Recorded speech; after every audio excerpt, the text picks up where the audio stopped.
तो एपिसोड 4 की स्टार्टिंग वहीं से होती है जहां लास्ट एपिसोड एंड हुआ था, जहां सॉन्ग रू से पूछता है कि मान लो तुम अगर अपने एंगेजमेंट कैंसिल करने के पहले के टाइम में जा सको तो फिर क्या तुम्हारा फैसला वही रहेगा। रू कहती है मैं उस टाइम में जाना ही नहीं चाहूंगी। ये बोलते ही उसका बैलेंस बिगड़ जाता है।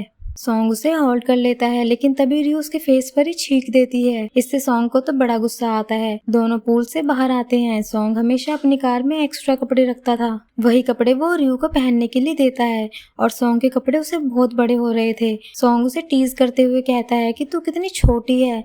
रू तो उसे मारने ही लग जाती है। सॉन्ग उसे अपने पास ही नहीं आने देता। रू से वो टाइम कैप्सूल मांगती है तो सॉन्ग उसे पहले मारना बंद करने के लिए कहता है। फिर दोनों बैठकर टाइम कैप्सूल खोलते हैं पर उसमें 2 ही लेटर्स थे। मोयम का लेटर मिसिंग था तो दोनों अपने लेटर्स पढ़ने लगते हैं। सॉन्ग को अपना लेटर पढ़कर बहुत एम्बैरेसिंग फील होता है क्योंकि उस लेटर में उसने रू को अपनी फीलिंग्स बताने की बात लिखी थी, जो देखकर वो जल्दी से लेटर को फोल्ड कर देता है। रू उसका लेटर पढ़ना चाहती थी क्योंकि सॉन्ग ने भी रू का लेटर पढ़ लिया था और अब तो सॉन्ग उसे अपना लेटर नहीं दिखा सकता था, इसलिए वो अपना लेटर लेकर भागने लग जाता है। सॉन्ग भागने में सक्सेसफुल हो जाता है और वो अपने कमरे में जाकर उस लेटर को फिर से पढ़ने लगता है। लेटर पढ़ के वो शॉक्ड था क्योंकि उसे बिलीव नहीं हो रहा था कि वो 10 साल पहले रू को पसंद करता था और उसे अपनी फीलिंग्स बताना चाहता था। वो लेटर को बेड पर फेंक देता है और सोचता है कि क्या मैं पागल था, तब मैं टीनेजर था, शायद इसलिए मुझे वैसी फीलिंग आई होगी। उसे बड़ा एम्बैरेसिंग लगता है। अभी ये देखकर वो अगेन अपने आप को मनाने लग जाता है कि शायद मेरा दिमाग थोड़ी देर के लिए खराब हो गया होगा, तभी मैंने ये सब लिखा होगा। अभी ऐसा तो कुछ भी नहीं है, वो फीलिंग्स तभी खत्म हो गई थी। ये बोलकर वो अपने आप को मनाता है और उस लेटर को फोल्ड करके रख देता है। इधर रू को अपने ड्रीम के बारे में उस लेटर में भी कुछ भी हिंट नहीं मिला क्योंकि उसने स्कूल में मैक्सिमम स्टूडेंट्स की तरह कुछ सोचा ही नहीं था कि उसे फ्यूचर में क्या करना है। अगले दिन सॉन्ग की मॉम ऑफिस जाने के लिए रेडी होने लगती है क्योंकि उनकी छुट्टियां खत्म होने वाली थी। उनकी ड्यूटी किसी नए देश में थी। सॉन्ग के डैड जल्दी घर आते हैं पर घर में कुछ भी खाना नहीं मिलता क्योंकि सॉन्ग और उसके डैड बहुत कम घर पे खाना खाया करते थे, इसलिए सॉन्ग की मॉम घर पर खाना बनाती ही नहीं थी। सॉन्ग ऑफिस जाते हुए रू से मिलता है जहाँ वो बताती है कि वो अपने ड्रीम को बुक पढ़कर ढूंढना चाहती है। रू से बहुत सारी जॉब्स के बारे में बताने लग जाती है कि मुझे क्या करना चाहिए, क्या बनना चाहिए। रू कुछ भी बोले जा रही थी इसलिए सॉन्ग उसकी बात पर ध्यान नहीं देता। रू तो उसके पीछे पीछे ऑफिस भी आ जाती है। कॉफी पीकर सॉन्ग उसे जाने के लिए कहता है पर रू के पास तो कोई और काम ही नहीं था, इसलिए वो बहाना बनाकर यहीं पर रुकने की कोशिश करती है। अभी म्योंग आकर बताता है कि उन्हें ग्रिप कंपनी ने कांटेक्ट किया है। सियोल में वो अपना ऑफिस बनाने वाले हैं और खास उन्होंने हमें चूज किया है उनके सीईओ की ब्रांच ऑफिस के लिए और हमारे साथ एच आर्किटेक्चर फर्म को भी चूज किया है। जिसका भी प्रपोजल सबसे अच्छा होगा वो लोग उन्हें ही वो प्रोजेक्ट देंगे। ग्रिप का नाम सुनकर रू का तो फेस ही उतर जाता है। अब सियोंग कहता है कि एच आर्किटेक्चर फर्म जैसे टॉप क्लास के फर्म के साथ उन्होंने हमारे स्टार्टअप को चूज क्यों किया। म्योंग कहता है हमारे काम को देखकर और यूएस में मेरा एक दोस्त ग्रिप के साथ काम करता है, उसने ही हमारी कंपनी को रिकमेंड किया है, इसलिए हमें ये मौका हाथ से नहीं जाने देना चाहिए। इसका हमें जल्द से जल्द रिप्लाई करना है। ये तीनों ईमेल पढ़ने बैठ जाते हैं। दोनों की बहुत कम इंग्लिश आती थी इसलिए बिजनेस रिप्लाई दोनों नहीं लिख सकते थे। रू को इन सब के बारे में पता था। इवन वो मेल को देखकर ही बता देती है कि ये जेनिफर ने भेजा है और ये छोटी से छोटी बात का ध्यान रखती है। ग्रिप का एक ग्लोबल स्टैंडर्ड है इसलिए उसी स्टैंडर्ड का रिप्लाई तुम लोगों को देना होगा। अब म्योंग कहता है कि मिस रू आप भी तो यूएस में ही काम करती थी ना, आपकी कंपनी का नाम मुझे। रू बताती है कि मैं ग्रिप में ही काम करती थी, जो सुन के म्योंग तो बड़ा ही सरप्राइज्ड होता है और उसे ही हेल्प करने की रिक्वेस्ट करता है। पर सियोंग नहीं चाहता था कि रू अनकंफर्टेबल फील करे। सियोंग कहता है कि कोई जरूरत नहीं है, मैं आज ही कोई अच्छा इंग्लिश का कोर्स ज्वाइन करूंगा, उसके बाद रिप्लाई कर दूंगा। रू कहती है मुझे भी कुछ ढूंढना है इसलिए मैं थोड़ा बिजी हूँ, पर म्योंग बहुत रिक्वेस्ट करने लग जाता है और रू सियोंग की मदद भी करना चाहती थी इसलिए वो मान जाती है और मेल का रिप्लाई कर देती है। तो दोनों साथ में बैठकर काम कर रहे थे और लीना उन पर छुपकर नजर रख रही थी क्योंकि उसे शक था कि इन दोनों के बीच कुछ चल रहा है। म्योंग उसे बताता है कि ऐसा कुछ भी नहीं है, वो लोग बस बचपन के दोस्त हैं। सियोंग रू से पूछता है कि तुझे कोई प्रॉब्लम तो नहीं होगी ना वैसे ग्रिप के साथ इन्वॉल्व होने में। रू कहती है मन तो नहीं कर रहा था। सियोंग कहता है फिर क्या मेरे लिए तू ये कर रही है। रू कहती है तो क्या मैं तुझे प्रॉब्लम में छोड़कर चली जाऊँ। अब मैंने रिप्लाई कर दिया है तो चलो खाना खाने चलते हैं क्योंकि तूने सुबह सुबह सैंडविच खाई आए हैं बस। स्योंग कहता है कि उसे बहुत काम है इसलिए वो नहीं जा सकता और रयू उस पर चिल्लाने लग जाती है कि वो काम के चक्कर में भूखा तो मत रहे। स्योंग कहता है कि अगर तेरा काम हो गया तो तू घर जाना। रयू कहती है मैं तो नहीं जाने वाली क्योंकि मैं अपने साथ कॉमिक्स लेकर आई हूँ जिन्हें पढ़कर मैं अपने ड्रीम को ढूंढूंगी। ये बोलकर वो फिर से शुरू हो जाती है कि मुझे बास्केटबॉल और फिर से शुरू मत कर दे, घर जाकर आराम करना।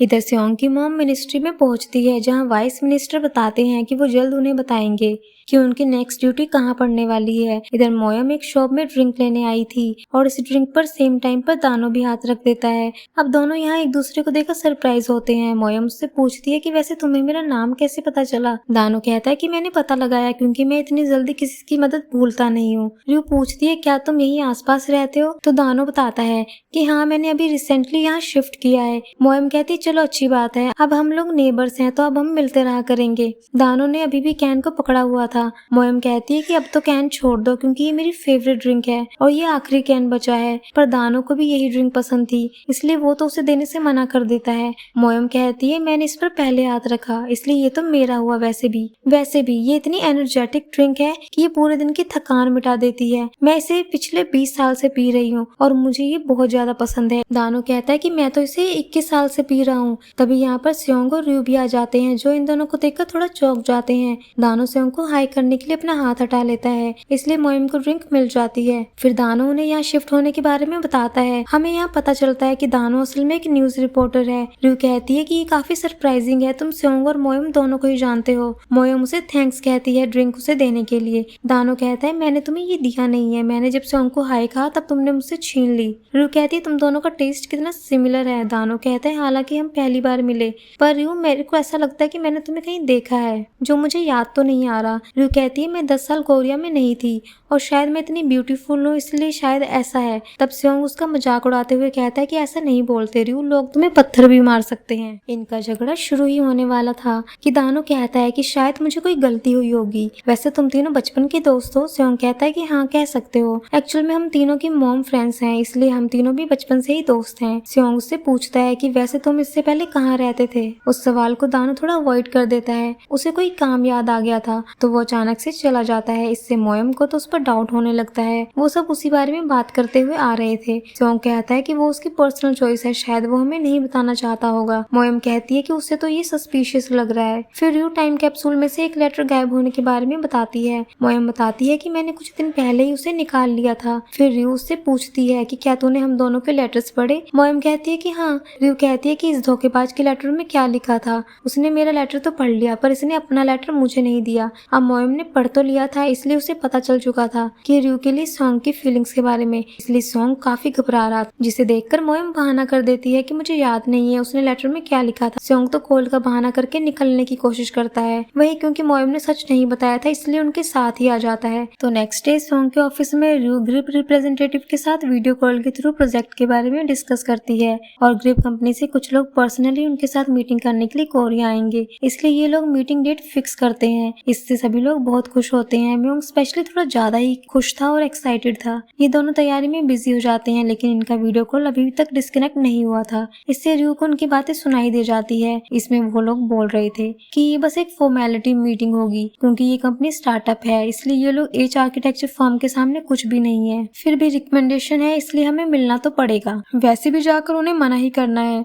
रयू को ये सुनकर बहुत गुस्सा आता है। इधर हम देखते हैं कि दानो तो मोयम के पास वाले घर में ही रहता है। मोयम की मॉम एक भारी बॉक्स उठाकर आ रही थी, तभी दानो उनकी हेल्प करने आता है और वो ये भारी बॉक्स उठाकर उनके ऑफिस तक छोड़ आता है क्योंकि मोयम की मॉम से शिफ्ट करते टाइम ही उसकी मुलाकात हो गई थी। इधर मोयम को कंफर्म हो जाता है दानो सच में एक न्यूज रिपोर्टर है। वो सुबह सुबह पार्क की ओर घूम कर आ रही थी, तभी वो छोटी बच्ची को कुछ ढूंढते हुए देखती है तो उसकी हेल्प करने जाती है। पूछने पर वो बच्ची बताती है कि वो क्रॉप सर्कल्स ढूंढ रही है जो कि असल में मूवीज में एलियन ड्रोन्स दिखाने के लिए यूज होते थे। बच्ची बताती है कि मैंने कल रात आसमान में कोई चमकती हुई चीज देखी थी, जरूर वो यूएफओ था। मैंने देखा था कि वो चमकती हुई चीज यहीं कहीं गिरी थी। ये सुन मोयम तो बड़ा सरप्राइज होती है। वो उससे पूछती है कि क्या तुम एलियंस में बिलीव करती हो। मैं भी करती हूँ कहकर वो बहुत एक्साइटेड हो रही थी। बच्ची तो उसे प्रूफ भी देने लग जाती है एलियंस के होने के। ये सुन मोयम कहती है कि तुम सच में जीनियस हो, इसलिए मैं भी तुम्हारी हेल्प करूंगी। पर बच्ची कहती है कि मैं अकेले ही कर लूंगी क्योंकि मेरे डैड ने कहा है किसी भी स्ट्रेंजर से बात नहीं करने को,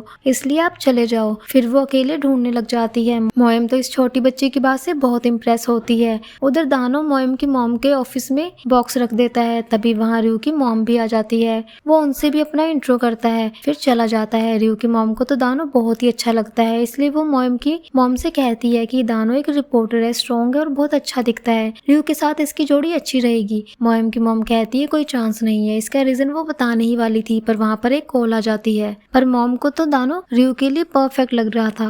इधर मोयम सॉसेजेस खाते हुए आ रही थी, तभी वो बच्ची फिर से दिखाई देती है जो अभी भी क्रॉप सर्कल्स ढूंढ रही थी। अब बच्ची को भूख लगी थी, इसलिए मोयम उसे सॉसेज ऑफर करती है। पर बच्ची कहती है कि मेरे डैड ने कहा है किसी भी स्ट्रेंजर के पास से कुछ भी नहीं खाना है। फिर मोयम उसे चॉकलेट देती है। बच्ची कहती है कि चॉकलेट दिखाकर आप मुझे किडनैप करना चाहती हो, पर मेरे डैड ने मुझे बताया है चॉकलेट खिलाकर स्ट्रेंजर्स बच्चों को किडनैप करते हैं, इसलिए मैं तुम्हारी चाल में नहीं फंसने वाली हूँ, इसलिए चली जाओ वरना मैं अभी पुलिस को कॉल कर दूंगी। ये बोलकर वो पुलिस हेल्पलाइन नंबर डायल करने ही जा रही थी। तभी मोयम उसे रोकते हुए कहती है कि डोंट वरी, मैं भी पुलिस के साथ ही काम करती हूँ और हमारा इमरजेंसी नंबर है 119। वो एम्बुलेंस जैसी गाड़ी देखी है ना, ये बोलकर मोयम सायरन की आवाज निकालने लग जाती है, जिस पर बच्ची कहती है कि तो आप एक पैरामेडिक हो। बच्ची कितनी अवेयर थी ये देखकर मोयम काफी ज्यादा इम्प्रेस होती है। इधर रियो सोंग से खाना खाने चलने के लिए कहती है, लेकिन सोंग तो मीटिंग के लिए प्रेजेंटेशन बनाने में बिजी था, इसलिए उसे जाने के लिए कहता है, जिस पर रियो भी गुस्से में कहती है कि कोई जरूरत नहीं है उन फ्रॉड के साथ काम करने की। सोंग कहता है कि क्या बकवास कर रही हो। रियो से बता देती है कि उन्होंने पहले ही डिसाइड कर लिया है कि तुम्हारी कंपनी को प्रोजेक्ट नहीं देंगे,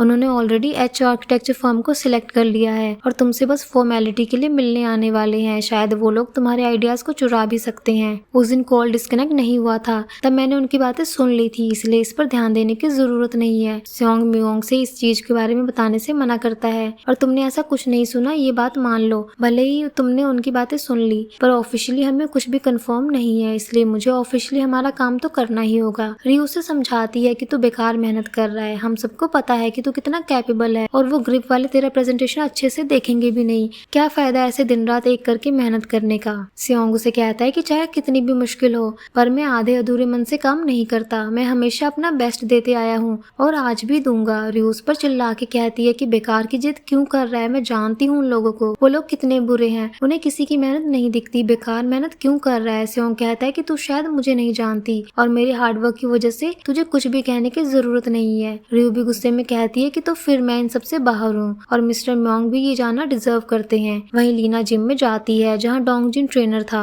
लीना को देखकर वो उसे पहले ही डिस्करेज करने लग जाता है। उस जिम के बुरे कंडीशन के बारे में बताकर वो इवन बॉस की चुगली भी करने लग जाता है। बॉस उसे साइड हटाता है और लीना को साइन अप करवाने के लिए ऑफिस ले जाता है। फिर मोयम रियो से उस बच्ची के बारे में बताती है। वो उसका नाम या पता पूछना भूल गई थी, इसलिए उसे थोड़ा बुरा लग रहा था क्योंकि वो उससे दोबारा मिलना चाहती थी। दोनों यहाँ डिनर करके वॉक पर चलने की बात करते हैं। मोयम सोंग को भी बुलाने के लिए कहती है, लेकिन रियो कहती है कि अगर तूने उसे बुलाया तो मैं तेरे साथ नहीं जाने वाली। मोयम समझ जाती है कि दोनों में फिर से थोड़ी सी फाइट हो गई है। इधर म्योंग ऑफिस में पूरे जोश के साथ काम कर रहा था उनके प्रेजेंटेशन को और इम्प्रूव करने के लिए। वो बहुत ही अच्छे अच्छे आइडियाज भी देता है जो सच में बहुत ही यूनिक थे और उसे तो यकीन था कि ग्रिप उनकी कंपनी को ही चुनेगा। अब यहाँ सोंग को उसके लिए थोड़ा बुरा लगता है क्योंकि अगर जैसा रियो ने कहा है वैसा हो गया तो म्योंग को भी बहुत बुरा लगेगा और उसकी मेहनत भी बर्बाद होगी। लेकिन सोंग उसे भी डिस्करेज नहीं करना चाहता एंड वो अपना काम कंटिन्यू रखता है। वहीं मोयम कन्वीनियंस स्टोर में जाती है जहाँ वो एक कैंडी लेने जाती है, लेकिन फिर से दानो वहाँ पर आ जाता है और दानो और मोयम एक ही साथ कैंडी को निकालते हैं तो दोनों इस पर एक दूसरे से चिढ़ जाते हैं। फिर दानो कहता है हमारा टेस्ट इतना कैसे मिलता है। मोयम कहती है इस बार पक्का मैंने पहले हाथ रखा था, इसलिए ये टॉफी मुझे दे दो क्योंकि ये बहुत ही ज्यादा रेयर है और सिर्फ मैं ही इसे खाती हूँ।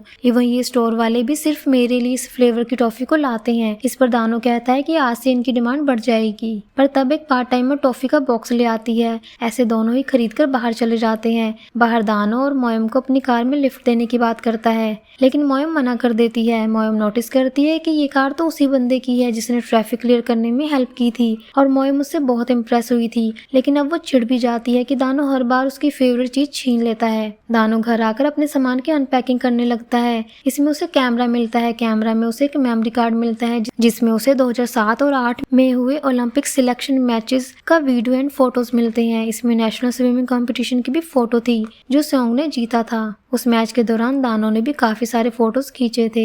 उन्हीं फोटोज में से एक सेओंग और रियो की भी फोटो थी।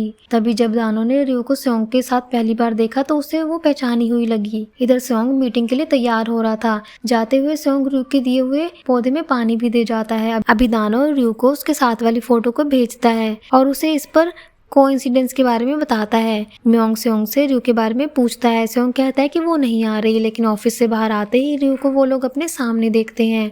रियो उनके साथ मीटिंग वाली जगह पहुंच जाती है। सेओंग कहता है कि तू तो आने नहीं वाली थी। रियो कहती है क्योंकि मुझे तेरी चिंता हो रही थी कि कहीं उनकी इंग्लिश तेरे सर के ऊपर से ना निकल जाए, कुछ नहीं समझ पाएगा, इसलिए मैं आ गई। कम से कम उनकी भाषा में गाली तो दे सकती हूँ। सेओंग कहता है गाली देने में तो तू एक्सपर्ट है। तो ऐसे ही नोकझोंक में फिर से दोनों के बीच सब कुछ ठीक हो जाता है। तभी यहाँ ग्रिप वाले आ जाते हैं। इसमें एक क्रिस नाम का आदमी था। रियो उसके साथ भी काम कर चुकी थी। वो उनको देखकर बिल्कुल भी खुश नहीं लगती। इवन मीटिंग में भी वो गुमसुम रहती है। पर क्रिस तो रियो की कुछ ज्यादा ही तारीफ करने लगता है। वो कहने लगता है कि रियो हमारी बेस्ट एम्प्लॉय थी, अकेले ही कई लोगों का काम कर देती थी और पता नहीं अचानक एक दिन क्या हुआ, कोरिया जा रही है कहकर वापस चली आई, जिससे हम काफी डिसअपॉइंट हुए थे। वैसे आज फिर से रियो को देखकर हम काफी सरप्राइज्ड हैं। इन सब की मेन टीम लीडर थी जेनिफर। तो इनके साथ में 2 और एम्प्लॉय आए थे और यहाँ क्रिस और दोनों एम्प्लॉय और रियो असल में एक ही टीम में काम किया करते थे, जहाँ वो रियो से अपना सारा काम करवाते थे, उसकी तारीफ करके, उसके भोलेपन का फायदा उठाकर हमेशा उससे अपना काम निकलवाते थे। लेकिन रियो ने इन तीनों की बातें सुन ली थी, जहाँ ये रियो का ही मजाक उड़ा रहे थे कि वो आसानी से इनकी बातों में आ जाती थी। ये लोग अपना सारा काम उससे करवा कर खुद पार्टी करने जाते थे। रियो को यही सब बार बार याद आ रहा था, इसलिए उसे अच्छा नहीं लगता, इसलिए वो वॉशरूम का बहाना करके बाहर आती है। इधर प्रेजेंटेशन भी खत्म होता है। जेनिफर क्रिस से बात करने के लिए बाहर आती है। जेनिफर को तो इनका प्रपोजल बहुत ही अच्छा लगता है, एच आर्किटेक्चर फर्म से भी ज्यादा अच्छा लगता है। पर क्रिस कहता है कि ये लोग अभी नए हैं, इनका कोई भरोसा नहीं है, इसलिए जैसा हमने डिसाइड किया था कि एच आर्किटेक्चर फर्म को ये प्रोजेक्ट देना चाहिए तो हम वैसा ही करेंगे। जेनिफर मीटिंग रूम के अंदर आ जाती है। अब रियो ने इन दोनों की ये बातें भी सुन ली थी। तब क्रिस फिर से रियो को परेशान करने लगता है और यहाँ क्रिस की बातों से हमें पता चलता है कि 3 साल पहले रियो के साथ कुछ तो हुआ था, जिस बारे में सुनते ही रियो को बहुत गुस्सा आ रहा था। क्रिस कहता है कि तुम तो मेरी जिनी थी, स्मार्ट, पंचुअल, एआई से तुम कम नहीं थी। तुम हमें छोड़कर चली आई थी, इसलिए मुझे बहुत बुरा लगा था। तुम आसानी से हमारी बातों में आ जाती थी, याद है ना तुम्हें? ये कहकर वो रियो के सर पर हाथ फेरने लगता है, जो सेओंग देख लेता है तो वो गुस्से में उसका कॉलर पकड़कर उसे पीटने लग जाता है। तो क्रिस उसे धमकी देने लग जाता है कि शायद तुम जानते नहीं हो कि तूने किसका कॉलर पकड़ा है, मैं चाहूँ तो तेरी कंपनी को बर्बाद कर सकता हूँ। रियो उन्हें छुड़ाने आती है पर क्रिस उन्हें गाली दे रहा था, इससे सेओंग को तो और गुस्सा आता है। रियो ने पीछे करके माफी मांगती है और कहती है कि ये मेरी वजह से हुआ है, इसलिए मैं इनकी कंपनी का काम छोड़ रही हूँ। जो भी कहना है मुझे कहो, उनकी कंपनी को बीच में लाने की जरूरत नहीं है। पर आगे क्रिस उनकी इंसल्ट करने लग जाता है। इवन रियो को माफ करने के लिए उसे प्लीज करके रिक्वेस्ट करने के लिए कहता है। इससे रियो को और गुस्सा आ रहा था, इसलिए वो खींच के उसे एक चाटा लगाती है और वो कहती है कि प्लीज प्लीज तो मेरी सैंडल भी नहीं गएगी। ये बोलकर उसके घुटने में खींच कर मारती है और कहती है पहला थप्पड़ मेरे दोस्तों को इंसल्ट करने के लिए और दूसरी लात एक फॉर्मर कलीग की ओर से तुम जैसे कैरेक्टरलेस और बेशर्म आदमी को।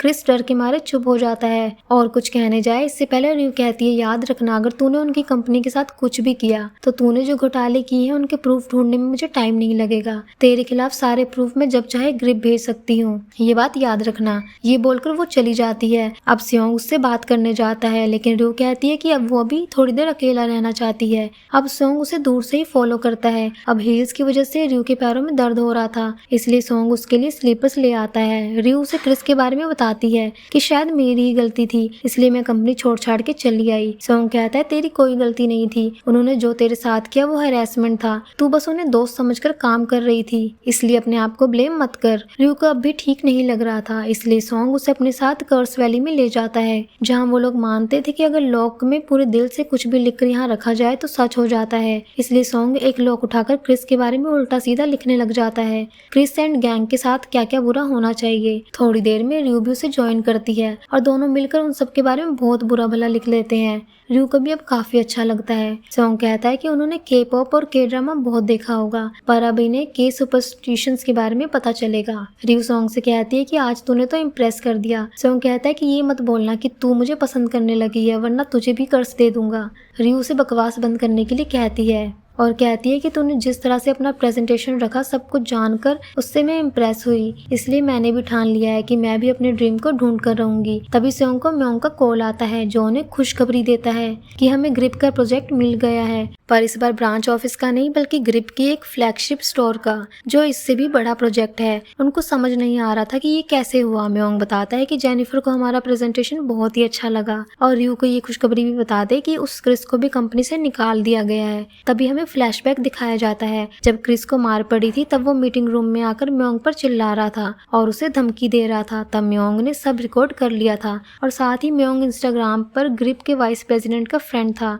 दोनों की कॉमन इंटरेस्ट होने की वजह से दोनों एक दूसरे को फॉलो किया करते थे, जिससे उनकी काफी बातें भी हुई थी। वो लोग अच्छे दोस्त बन गए थे। इससे कल ही उसे पता चला कि जिससे वो चैट कर रहा था वो ग्रिप का वाइस प्रेसिडेंट है, इसलिए ये सारी रिकॉर्डिंग उसने उसे भेज दी थी। इसलिए क्रिस को निकाल दिया गया था और वो अब इनका कुछ भी बिगाड़ नहीं सकता। रियो बहुत ज्यादा खुश होती है। वो खुशी के मारे सॉन्ग को गले लगा लेती है, जिससे एक फ्लैशबैक शुरू होता है 2007 स्विमिंग नेशनल का, जिस दिन रियो अकेले सॉन्ग को चेयर करने आई थी। उसका उस दिन एग्जाम था। सेओंग रियो से इस बारे में पूछने आता है। रियो कहती है ये कोई बड़ी बात नहीं है, तेरा मैच जरूरी था। सेओंग उसे एज अ थैंक यू एक फोन गिफ्ट करने की बात करता है, पर रियो मना कर देती है। तो सेओंग उसे अपना मेडल ही पहना देता है और इसी टाइम पर दानो ने उनकी फोटो खींची थी। दोनों बहुत ही हैप्पी होकर घर की ओर आने लगते हैं। तो यहाँ सॉन्ग का वॉइस ओवर सुनाया जाता है जो सब इसने टाइम कैप्सूल वाले लेटर में लिखा था। उस फाइनल मैच में मेरे मॉम डैड तक मुझे चीयर करने नहीं आए थे, पर ये तो अपना एग्जाम छोड़कर मुझे चीयर करने आई थी। अब मुझे रियलाइज हुआ था कि मैं रियो को कितना पसंद करता हूँ बचपन से,